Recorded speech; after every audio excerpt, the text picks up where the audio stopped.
Hello, everyone, and welcome once again to Puerto Rico, Open Your Eyes.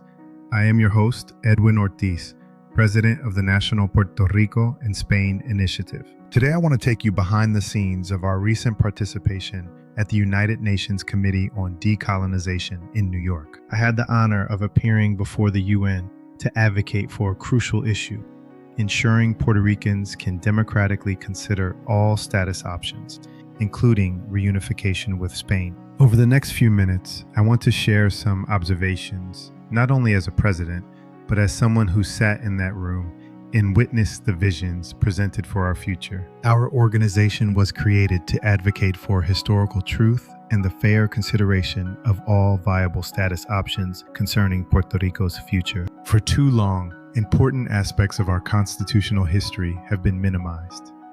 We exist to ensure access to the full historical record. One thing became abundantly clear. Regardless of political affiliation, everyone recognized one fundamental reality. Puerto Rico's status remains unresolved. For decades, we've been told it's settled. Yet year after year, the UN hears testimony because our relationship with the US remains a matter of ongoing debate. I observed profound frustration from independence advocates. They spoke extensively about colonialism, the insular cases, and historical grievances. But I heard very little about how an independent Puerto Rico would actually function, its economy, trade, currency, or international alliances. Any serious proposal must explain how that model would function in everyday life. The Puerto Rican people deserve answers to those questions. Another observation was the frequent references to Cuba and Venezuela, placing Puerto Rico within broader international struggles. As someone who has traveled to Cuba many times, I know the hardships ordinary Cubans face.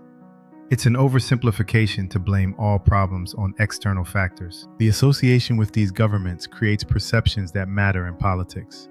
Ultimately, Puerto Rico's future should be evaluated on its own merits. Now for the statehood movement. Their message was simple: we won. They concentrated primarily on referendum results and immediate implementation. Yet, like independence, I observed little discussion on economic transformation, corruption, or a broader vision of what statehood would actually look like. Percentages can be misleading. One speaker pointed to vote totals and abstentions, an analysis that echoed our own long-standing arguments. Despite different perspectives, individuals treated one another with dignity.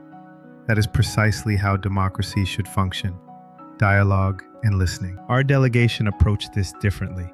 We traveled to the UN to defend one core principle: democratic inclusion. If democracy is the guide, then autonomy and reunification with Spain should be included in any future binding referendum. We aren't asking for blind support. We are asking for equal treatment. Let our proposal be placed alongside others so people can make an informed decision. We posed a simple question to the other movements: what are they afraid of? Why exclude this option from the ballot? Democracy should never fear competition. History played a role, but as evidence, not our destination. The Carta Autonómica existed. Puerto Ricans governed under it before 1898. Annette Falcón was approached by a Spanish delegate who noted that her presentation would likely generate significant interest within Spain. This interaction was significant. It shows our message is being heard internationally and within Spain itself. Finally, the media. An article in El Nuevo Día offered minimal coverage to our delegation, despite 5 of us participating in the hearings. We don't expect agreement, but we expect fair treatment. Journalism carries a tremendous responsibility in a democratic society.